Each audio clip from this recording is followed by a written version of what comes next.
चलिए पिछले वीडियो का कंटिन्यू करते हैं। पिछले वीडियो में हमने कुछ न्यूमेरिकल प्रॉब्लम सॉल्व कराए थे। हम लोग आज उसके आगे जो प्रॉब्लम है उसको कंटिन्यू करेंगे। देखते हैं नेक्स्ट प्रॉब्लम है कि सैंपल ऑफ ड्रिंकिंग वाटर, एक ड्रिंकिंग वाटर पीने का पानी का सैंपल है, वो सिमिलरली कंटेमिनेटेड विद क्लोरोफॉर्म। उसमें आपका क्लोरोफॉर्म मिल गया है इसे, जो कि कार्सिनोजेनिक होता है, नेचर में कैंसरस होता है, और that is mixed in water. इसका लेवल ऑफ कंटेमिनेशन है क्लोरोफॉर्म जो वाटर में मिला है वो 15 ppm है। तो सबसे पहले इसका परसेंट मास के अनुसार कितना परसेंट मिक्स है, सबसे पहले उसको निकालेंगे। ppm में दिया हुआ है, तो सॉल्यूशन इसका देखते हैं। Number 1 15 ppm। 15 ppm का मतलब क्या होता है? पार्ट्स पर मिलियन। 15 पार्ट्स पर मिलियन बाय मास। ठीक है, यही है ना, 15 ppm by mass. This means आपका क्या है, तो ये क्या है, मीन्स 15 पार्ट्स पर मिलियन। 15 पार्ट पर मिलियन। अब पर मिलियन जो होगा क्या, ऑफ आपका क्या है, वाटर में मिक्स है ना, तो मिक्स हो गया तो क्या बन गया, सॉल्यूशन बन गया। तो पर 15 मिलियन ऑफ सॉल्यूशन, पर 15 मिलियन ऑफ सॉल्यूशन। अब ये क्या है, इसका मतलब क्या होता है कि 15 बाई मिलियन पर मिलियन, मिलियन होता है 10 टू द पावर 6, और कहा क्या जा रहा है कि express in percent by mass. तो परसेंट निकालने के लिए क्या करते हैं, 100 से उसको मल्टीप्लाई भी कर दिया आपने। ठीक है, तो देखो तो कितना आ गया, 15 इंटू, अब ये क्या हो गया देखो तो, इससे दो, चलो थोड़ा सा इसको 1 2 3 4 5 6, ये दोनों खत्म हो गया। अब इसके लिए 1.5 पॉइंट देंगे तो एक जीरो और इससे निकल जाएगा, बच क्या गया 10 टू द पावर। अब ये 3 ऊपर चला आएगा -3। ठीक है, 1.5 into 10 to the power -3%। This is the answer of the first express. This जो 15 ppm दिया हुआ था उसको आप परसेंटेज बाय मास के अकॉर्डिंग कर दिए। ठीक है, तो मास के अकॉर्डिंग कर दिए, दैट इज 1.5 इंटू 10 टू और -3% बाय मास। अब हम लोग दूसरे क्वेश्चन की ओर आगे बढ़ते हैं। अब इसके दूसरे पार्ट्स की ओर आगे बढ़ते हैं। हमको केवल ये वैल्यू देखते हैं, इसकी आवश्यकता पड़ती है कि नहीं उसको याद रखते हैं। कौन सा वैल्यू याद रखेंगे, ये जो हमारा फर्स्ट का जो आंसर निकला था 1.5 इंटू 10 टू द पावर -3%, बस। ठीक है, इसको यहाँ पर बॉक्स बना के यहाँ पर हमने अलग रख दिया। अब सेकंड में चलते हैं। इसका जो सेकंड पार्ट था, determine the molality of chloroform in water. अब ये जो 1.5% बाई मास था 15 ppm, उसको हम लोग आपको क्या निकालना है, उसकी मोलालिटी निकालनी है। तो सबसे पहले मोलालिटी निकालने के लिए क्लोरोफॉर्म का मोलर मास का होना जरूरी है। क्या है, molar mass of chloroform CaCl3, वो कितना आ जाएगा देखो तो, मोलर मास ऑफ क्लोरोफॉर्म कितना आ जाएगा, C 1 into 12 plus 1 into 1 plus 3 into 35.5। अब देखो तो 12 plus 1 plus 105 106.5, that is 119.5 molar mass है। जाहिर सी बात है क्या होगा, मोलर मास ग्राम पर मोल। मोलर मास हमेशा ग्राम पर मोल में ही निकाला जाता है, मोलर मास। अब क्या है, अब आगे देखते हैं कि मोलर मास तो निकल गया, तो आपको कितना दिया हुआ था, 15 ppm दिया हुआ था। ठीक है, 15 ppm। तो 15 ppm है तो उसको भी निकाल लेते हैं।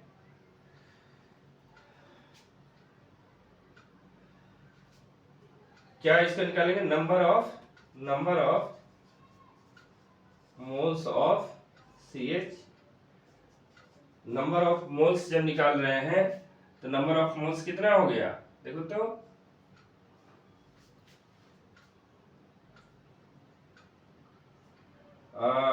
15/119.5, यही है ना, 119.5,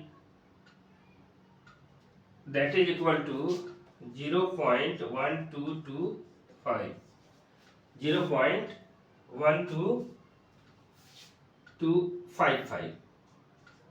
ठीक है, ये क्या निकला, नंबर ऑफ मोल्स निकल गया, मोल, नंबर ऑफ मोल्स हमारे आ गया किसका। अब क्वेश्चन के अकॉर्डिंग क्या है,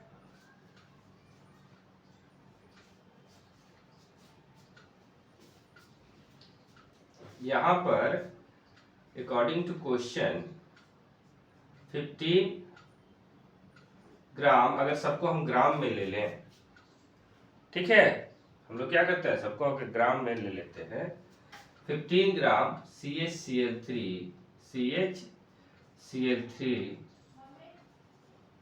प्रेजेंट इन 10⁶ ग्राम ऑफ क्या सॉल्यूशन, उतना प्रेजेंट है सॉल्यूशन में। तो आपको ये देखना है कि 15 ग्राम प्रेजेंट है तो बाकी सॉल्यूशन का वेट कितना है, क्योंकि आपको निकालना क्या है, मोलालिटी निकालना है, सॉल्यूशन का वेट का होना जरूरी है। तो कितना दैट मीन्स 10⁶ से अब ये करेंगे तो आपका, तो 15 ग्राम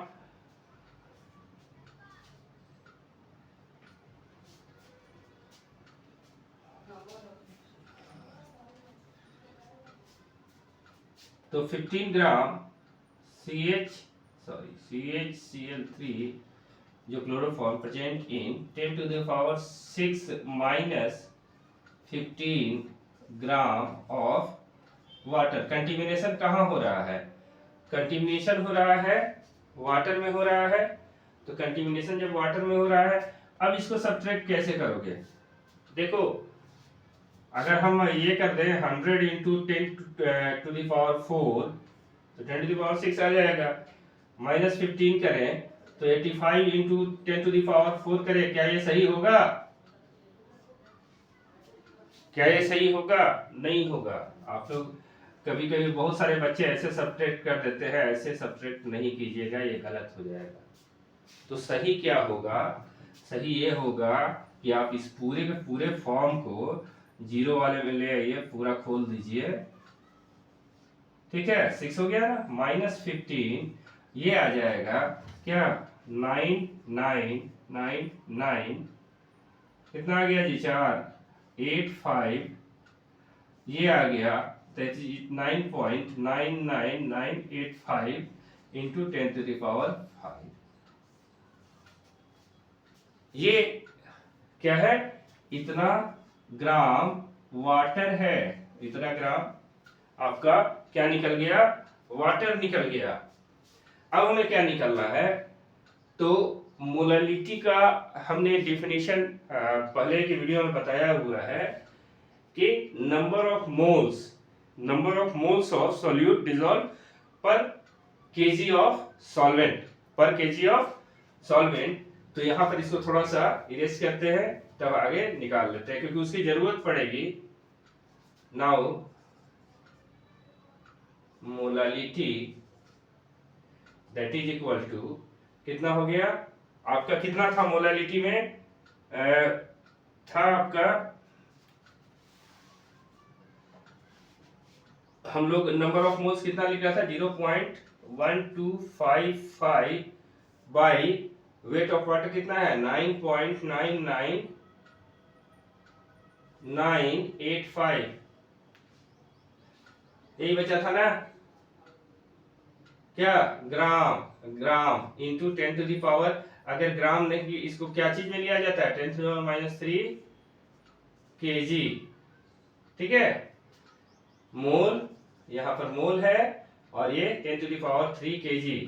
अब इसको कन्वर्ट करते हैं, इसको जब डिवाइड करेंगे तो ये आएगा 1.2 इंटू 1.2, लगभग वही आता है 55 into 10 to the power -4 mole पर केजी, और 1.2 into 10 to the power 1.26, 2 digit तक ही लेते हैं, थर्ड डिजिट में 5 से अब होता है तो उसको 1 काउंट कर लेते हैं, -4 स्मॉल m मोलर, ठीक है। ये आपका आंसर हो गया। अब नेक्स्ट वीडियो की ओर, ओके, नेक्स्ट प्रॉब्लम की ओर हम लोग बढ़ते हैं। नेक्स्ट प्रॉब्लम हमारा है कि the partial pressure of ethane over A solution containing 6.56 gram of ethane, 6.56 gram into 10 to the power -3 gram of ethane is 1 बार, इसमें पार्शियल प्रेशर इसका 1 बार दिया हुआ है इथेन का। If the solution contains 5 into 10 to the power -2 gram of ethane, then what should be the partial pressure. अगर इथेन का amount बढ़ जाता है, देखो निगेटिव में जिसका पावर ज्यादा है उसका वैल्यू क्या होता है, कम हो जाता है।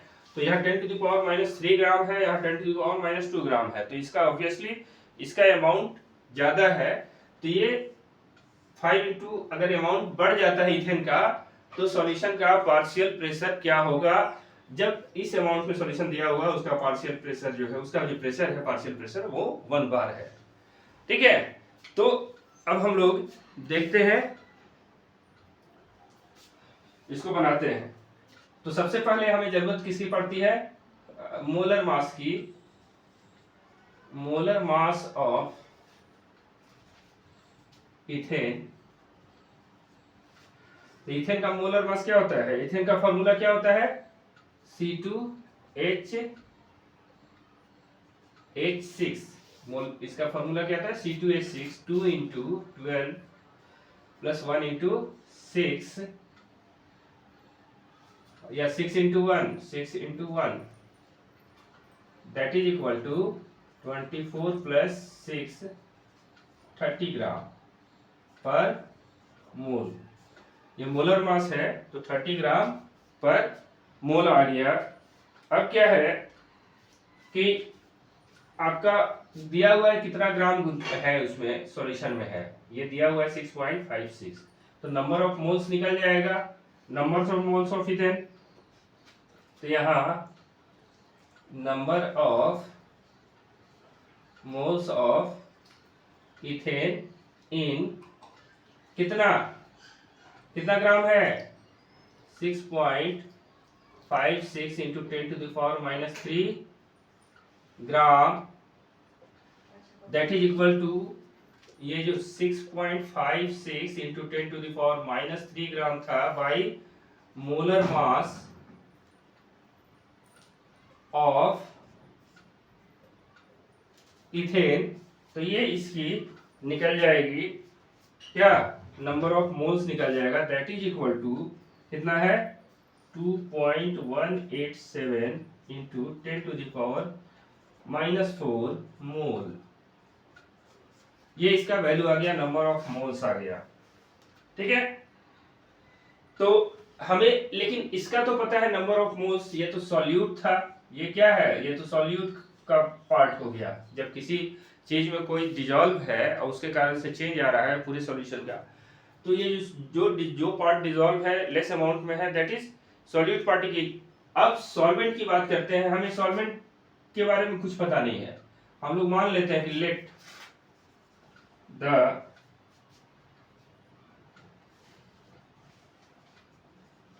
Moles of solvent be x, हम लोग स्मॉल x मान लेते हैं कि x मोल आपने सॉल्वेंट ले लिया है।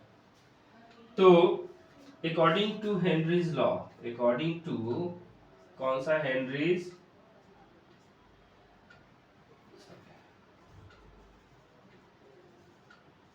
according to Henry's law, Henry's law, Henry's law के अकॉर्डिंग जो है आपका क्या था, जो प्रेशर था partial pressure that is equal to KH into x, ये है।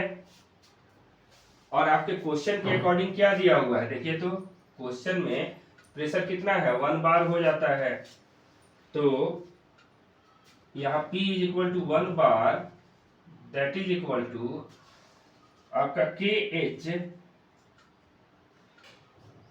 नंबर ऑफ मोल्स कितना निकला था हमारा सोल्यूट, क्योंकि यहाँ पर KH इंटू ये X आता है, X is the mole of solute, X क्या है यहाँ पर, ये X डिनोट कर रहा है मोल्स ऑफ ये mole fraction of mole fraction, ये मोल फ्रैक्शन किसका, सॉल्यूट का, ये शो कर रहा है KH इंटू, अब यहाँ पर X का वैल्यू बैठाते हैं मोल फ्रैक्शन, जब सॉल्यूट का मोल फ्रैक्शन निकालेंगे तो क्या होगा 2.187 into 10 to the power minus 4 by 2.187 into 10 to the power minus 4 plus x, यानी सॉल्यूट और सॉल्वेंट का आप निकालते हो ना जी, देखो ना N2 by N1 plus N2 करते हो ना, हमारा N2 का वैल्यू ये निकला हुआ है, N2 का वैल्यू ये निकला हुआ है, ये तो N2 का वैल्यू ये निकला हुआ है और N1 का वैल्यू हमने x माना हुआ है यहाँ पर इसके अकॉर्डिंग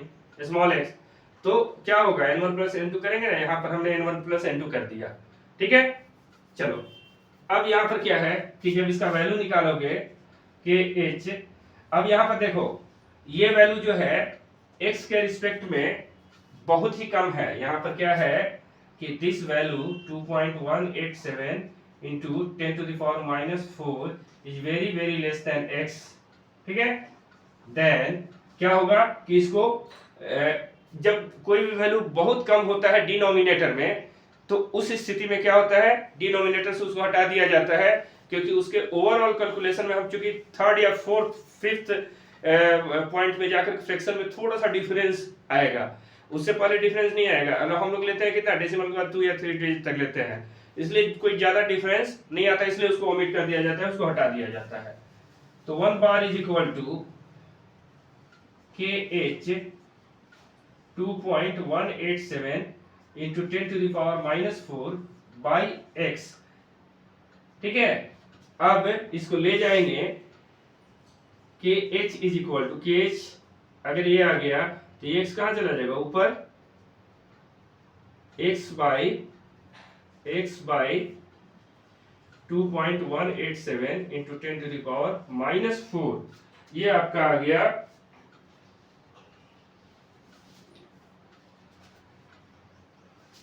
और ये क्या हो गया, इससे मल्टीप्लाई हो गया किसके, इंटू 1 बार, तो इससे ज्यादा फर्क नहीं पड़ता है, हम लोग इसको 1 को कर देते हैं तो इसका यूनिट ही हो जाता है बार, ठीक है, ये बार। तो हमारा आ गया क्या, ये KH equal to x by, ये हमारा KH का वैल्यू आ गया। अब क्या कहता है कि देखिए ये तो एक पार्ट हो गया, एक पार्ट हमने कंप्लीट करके KH का वैल्यू निकाल लिया। अब क्या है,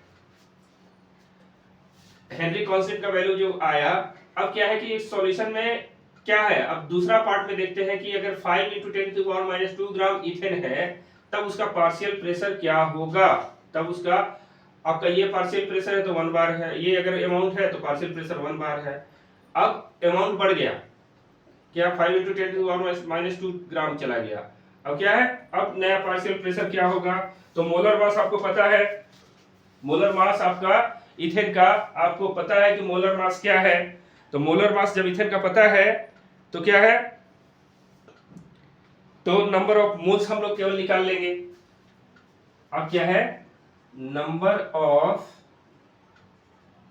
मोल्स ऑफ इथेन इन कितना है 5.00 into 10 to the power minus 2 gram ethane, ठीक है। इसमें नंबर ऑफ मोल्स क्या होगा, दैट इज इक्वल टू 5.00 -2/30। अब ये जब डिवाइड करके आएगा तो ये आ जाएगा लगभग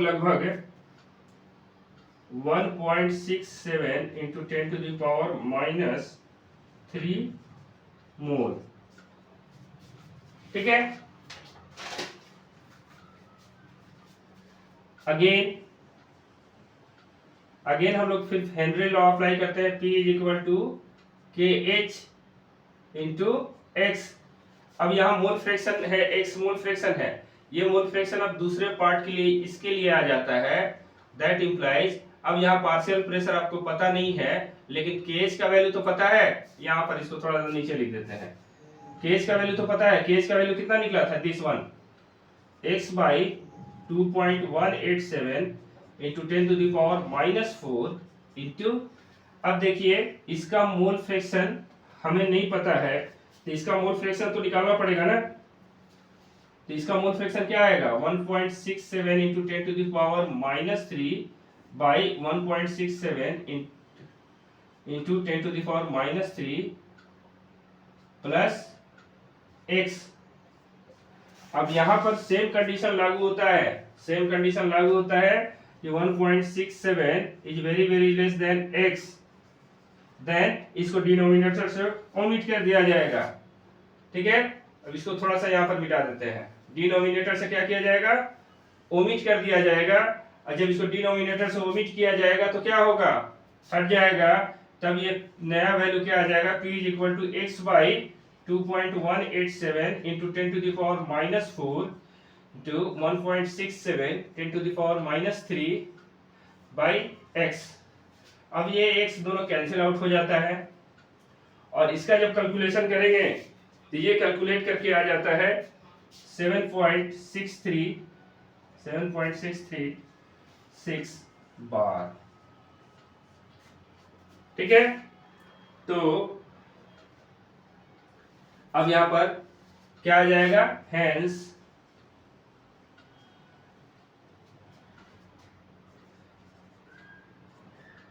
पार्शियल प्रेशर, ये क्या है, गैस, कौन सा, ethane, partial pressure of the gas is 7.636 bar. Okay. तो ये आपका नेक्स्ट क्वेश्चन था, उसका दूसरा प्रॉब्लम। अब हम लोग आगे बढ़ते हैं तीसरे प्रॉब्लम की ओर।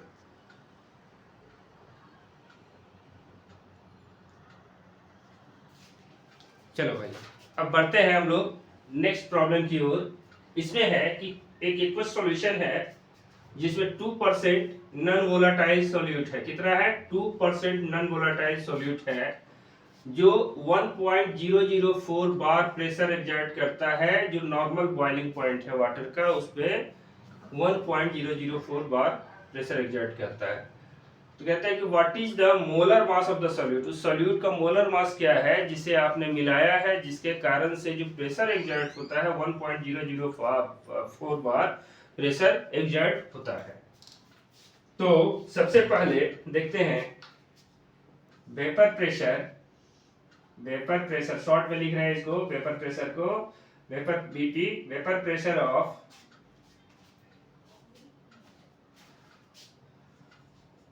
solution at normal temperature. Normal temperature पे वेपर प्रेशर क्या है, 1.004 बार। ठीक है। और वेपर प्रेशर ऑफ वाटर का आप जानते हैं नॉर्मल प्रेशर, ये याद रखेंगे, नॉर्मल टेम्परेचर पे वेपर प्रेशर 1.003 होता है, 1.013 बार, 1.013 बार होता है। इसको याद रखेंगे, इस वैल्यू को। अगर दिया, आमतौर पे ये क्वेश्चन जब आता है तो दिया रहता है, और नहीं दिया है तो उसको थोड़ा सा याद कर लेंगे। प्योर वाटर का जो होता है 0.013 बार होता है वेपर प्रेशर। अब क्या है कि 2% बाई मास अगर आ रहा है, that is 2 gram of solute, यही तो आ रहा है। 2% ही घुला हुआ है ना नॉन वोलेटाइल सॉल्यूट, 2% घुला हुआ है यानी 2 ग्राम घुला हुआ है, तो 2 ग्राम सॉल्यूट है। अब 2 ग्राम है तो क्या होगा, मास ऑफ द सॉल्वेंट क्या होगा, यहां पर mass of the solvent is equal to 100 minus 2, क्योंकि टोटल जो सॉल्यूशन है वो 100% है, that is equal to 98 gram. तो सॉल्वेंट का आपका निकल गया, सॉल्यूट का आपका निकल गया, ठीक है। तो अब हम लोग देखते हैं कि रॉल्स लॉ के अनुसार, अकॉर्डिंग टू रॉल्स लॉ, आप में हमने एक रिलेशन निकाला था रॉल्स लॉ के में, P1 not minus P1 by P1 not that is equal to W2 into M1 by M2 into W2। अब यहाँ पर हमें वैल्यू क्या निकालना है, M2 क्या हो गया, molar mass of the solute है, M1 molar mass of solvent, ठीक है। W2 क्या है, मास जो दिया हुआ है सॉल्यूट का, और ये सॉरी W1 यहाँ है, W1 मास ऑफ सॉल्वेंट, ठीक है। तो उसी को हमको निकालना है। सबसे पहले वैल्यू बैठा देते हैं, दैट इंप्लाइज जो पार्शियल प्रेशर है प्योर का वो कितना आता है 1.013, प्योर वाटर का ये ना आता है 0.013 बार, माइनस अब वेपर प्रेशर ऑफ सॉल्यूशन कितना दिया हुआ है 1.004 by 1.013, that is equal to आपका W2 कितना है, देखो तो कितना निकाले हो 2 ग्राम, सॉल्यूट का वेट कितना है 2 ग्राम, और M1 क्या है, molar mass of solvent, solvent क्या है आपका वाटर है ना, वाटर है ना, देखो तो सॉल्वेंट में क्या है, M1 में क्या है, वाटर ही है, तो वाटर का मोलर मास कितना होता है H2O का, वो 18 ग्राम पर मोल होता है ना, ग्राम पर मोल 18 ग्राम। तो यहाँ पर क्या आ जाएगा, M1 का वैल्यू क्या आ जाएगा 18, और M2 का वैल्यू आपको निकालना है, यही तो निकालना है, पता नहीं है हमें। और W1 कितना ग्राम दिया हुआ है, देखो तो 98 ग्राम। अब क्या है कि इसको जब सॉल्व करेंगे तो इसको सब्ट्रैक्ट करोगे तो क्या आएगा, देखो तो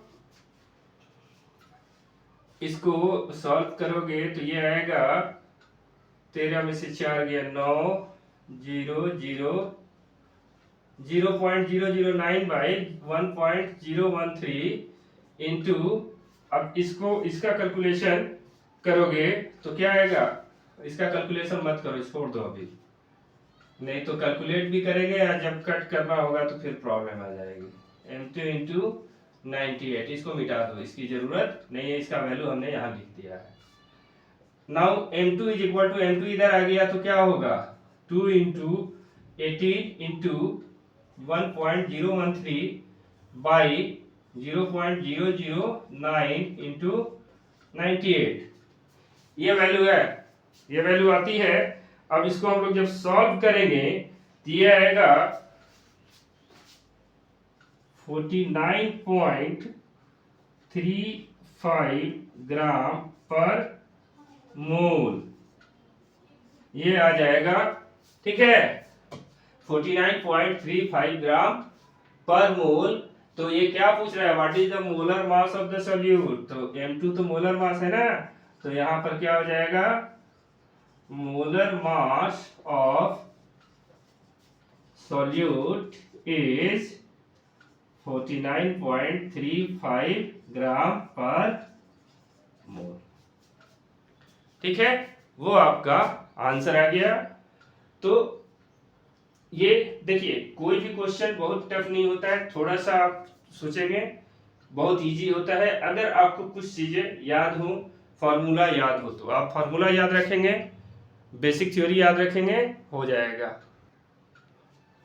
बढ़ते हैं हम लोग नेक्स्ट प्रॉब्लम की ओर। नेक्स्ट प्रॉब्लम है कि heptane and octane form an ideal solution at 373 kelvin.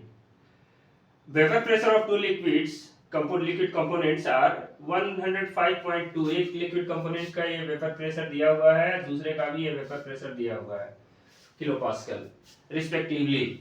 What will be the vapour pressure of mixture eight of 26 gram of heptane and 35 gram of octane. एक हेप्टेन एंड ऑक्टेन का vapour pressure दिया हुआ है ideal solution का। अब आप उसमें mix, ठीक है, जो कि 105.2 kilopascal and 46.8 kilopascal आ रहा है। अब क्या करते हैं कि अब उसको एक खास रेशियो में मिक्सअप कर देते हैं। दूसरी बार 26 ग्राम ले लेते हैं हेप्टेन और 35 ग्राम ले लेते हैं ऑक्टेन। अब क्या करते हैं कि उसका प्रेशर क्या होगा, उसका टोटल प्रेशर जो होगा वेपर प्रेशर उस मिक्सचर का क्या होगा। तो सबसे पहले तो दोनों का पार्शियल प्रेशर निकालना होगा, उसके बाद वेपर प्रेशर निकालेंगे। तो उसके सबसे पहले यहाँ पर क्या है, वेपर प्रेशर ऑफ क्या है, जो प्योर हेप्टेन का दिया हुआ है, हेप्टेन, यहाँ पर हेप्टेन उसको P1 नॉट, ठीक है, P1 नॉट हमने हेप्टेन के लिए लिया है, दैट इज इक्वल टू कितना है 105.2 किलो पास्कल। ये प्योर स्टेज का है। अब दूसरा में क्या है कि वेपर प्रेशर ऑफ, यहां पर दूसरे वाले स्टेज में आते हैं, vapour pressure of octane P2 not, इसका वैल्यू कितना दिया हुआ है 46.8 किलो पास्कल। देख लीजिए दोनों का वैल्यू दिया हुआ है प्योर स्टेट का। जब वो दोनों प्योर स्टेट में है तो अलग अलग प्रेशर उतना एग्जर्ट करते हैं, लेकिन दोनों का एक खास रेशियो में मिक्सचर बना दिया जाएगा तो दोनों मिला करके कितना प्रेशर एग्जर्ट करेगा उसको आपको निकालना है। तो सबसे पहले क्या है, molar mass of heptane. Heptane का क्या आता है, हेप्टेन का सीधे लिखते हैं क्या C7H16। हेप्टेन का C7H16 that is 7 into 12 plus 16 into 1 84 plus 16, ये कितना आ जाएगा जी, देखो तो ये तो 100 ग्राम आ गया पर मोल। अब हम लोग निकालते हैं molar mass of octane. Octane का कितना होता है C8, 8 दूना 16 दो 18, H18, ये आ जाएगा 8 इंटू 12 प्लस 18 इंटू 1 96 प्लस 18 14 114 ग्राम पर मोल, ठीक है। ये दोनों का मोलर मास निकल गया। अब हमें दिया हुआ है कि कितना ग्राम डिसॉल्व है, देखो तो ये है 26 ग्राम आपने हेप्टेन लिया, 35 ग्राम ऑक्टेन लिया। दूसरे वाले केस में क्या ले रहे हैं, तो हमें नंबर ऑफ मोल्स निकालना है। तो हमें n heptane number of moles of heptane अगर निकालना चाहे, n heptane is equal to, तो हेप्टेन आपने कितना लिया था 26 बाई मोलर मास हेप्टेन का कितना है 100, ठीक है। तो ये कितना निकल गया, ये तो सीधा सीधा है 0.26 मोल, ठीक है। अब n ऑक्टेन लेते हैं, number of moles of octane, n octane क्या है number of moles of octane. तो ऑक्टेन कितना लिया था आपने 35 ग्राम लिया, 35 ग्राम, और इसका मॉलिक्यूलर वेट कितना है 114 ग्राम पर मोल है। इन दोनों का जब हम लोग डिवाइड करते हैं तो ये आता है 0.31 मोल, ठीक है। तो नंबर ऑफ मोल्स तो दोनों के निकल गए, नंबर ऑफ मोल्स हमारा n हेप्टेन का भी निकल गया, number of moles n octane का भी निकल गया। अब क्या करना है, नंबर ऑफ मोल्स निकल गया तो हमें मोल फ्रैक्शन की भी जरूरत पड़ेगी। तो मोल फ्रैक्शन ऑफ हेप्टेन, ठीक है, हेप्टेन का जो मोल फ्रैक्शन निकालेंगे x heptane that is equal to कितना हो जाएगा 0.26 बाई 0.26 प्लस 0.31, तो क्या होगा 0.26 बाई 0.7 और 3 2 0.57 0.57 ये आता है आपका क्या हेप्टेन का 0.57, ठीक है 0.26 बाई 0.57 ये जो आ जाएगा वो आ जाएगा 0.456 ये इसका मोल फ्रैक्शन आ गया, ठीक है। अब क्या है मोल फ्रैक्शन ऑफ ऑक्टेन भी निकालना है हमें, तो आपका दो ही है, यहाँ n हेप्टेन है और ऑक्टेन है, तो दो ही आपका कंपोनेंट है, दो कंपोनेंट में एक यहाँ n हेप्टेन और n octane that is equal to 1, इसका वैल्यू निकल गया है, तो इसको 1 माइनस ये करते हैं 0.456 ये कितना आ जाएगा देखो तो 4 4 5 0.544 ये आपका मोल फ्रैक्शन आ गया ऑक्टेन का। जब दोनों का मोल फ्रैक्शन आ गया तो दोनों का पार्शियल प्रेशर निकालना पड़ेगा, ठीक है। तो for heptane partial pressure P is equal to P1 not into x, ये फार्मूला आपने पढ़ा था रॉल्स लॉ जो शुरू हुआ था, तो ठीक है, तो वो उसके बराबर होता है। तो P1 not is equal to क्या दिया हुआ है, देखिए ये वैल्यू दिया हुआ है, यहाँ पर ये वैल्यू दिया हुआ है क्या 105.2 kilo pascal into mole fraction कितना आता है हेप्टेन का 0.456। अब ये दोनों कितना आ जाएगा देखो तो 105.2 ये हमारा दिया हुआ है प्योर का, ठीक है। तो ये आ जाएगा, इसको कैलकुलेट करोगे तो ये आ जाएगा 47 किलो पास्कल, ठीक है। अब यहां भी है कि किलो पास्कल। अब ऑक्टेन के लिए क्या आ गया, ऑक्टेन के लिए भी similarly P is equal to यहां पर हम लोग क्या कर रहे हैं P1, यहां पर हमें P1 लेना है P2 लेना है, क्योंकि दो कंपोनेंट है ना P1 और P2, that is equal to P2 not into x. ये क्या है P2 नॉट का वैल्यू कितना दिया हुआ है देखो तो ये 46.8 किलो पास्कल, यहां पर 46.8 किलो पास्कल इंटू ये वैल्यू आता है इसका मोल फ्रैक्शन का 0.544। अब इन दोनों को मिला ये हम लोग कैलकुलेट करेंगे तो ये आता है 25.46 किलो पास्कल, 25.46 किलो पास्कल आता है, ठीक है।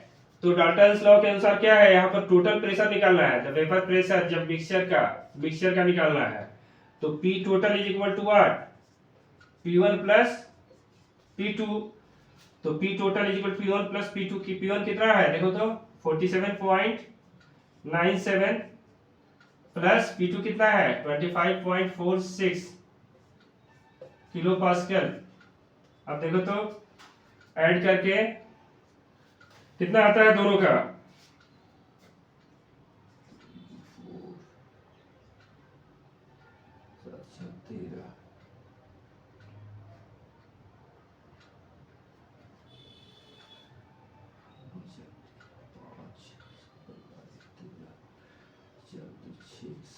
73.43 किलो पास्कल। अब टोटल प्रेशर क्या आ गया 73.43 पास्कल, तो मिक्सचर का क्या होगा टोटल प्रेशर 73.43 पास्कल, ठीक है। अब बढ़ते हैं हम नेक्स्ट प्रॉब्लम की ओर। अगला प्रॉब्लम हम लोग नेक्स्ट वीडियो में कल जो है इसको डाला जाएगा नेक्स्ट वीडियो में, नेक्स्ट डे जो है अगला प्रॉब्लम को सॉल्व किया जाएगा। तब तक के लिए इतना प्रॉब्लम जो दिया गया है उसको प्रैक्टिस कीजिए, आगे प्रॉब्लम सॉल्व करने की कोशिश कीजिए। Okay, thank you.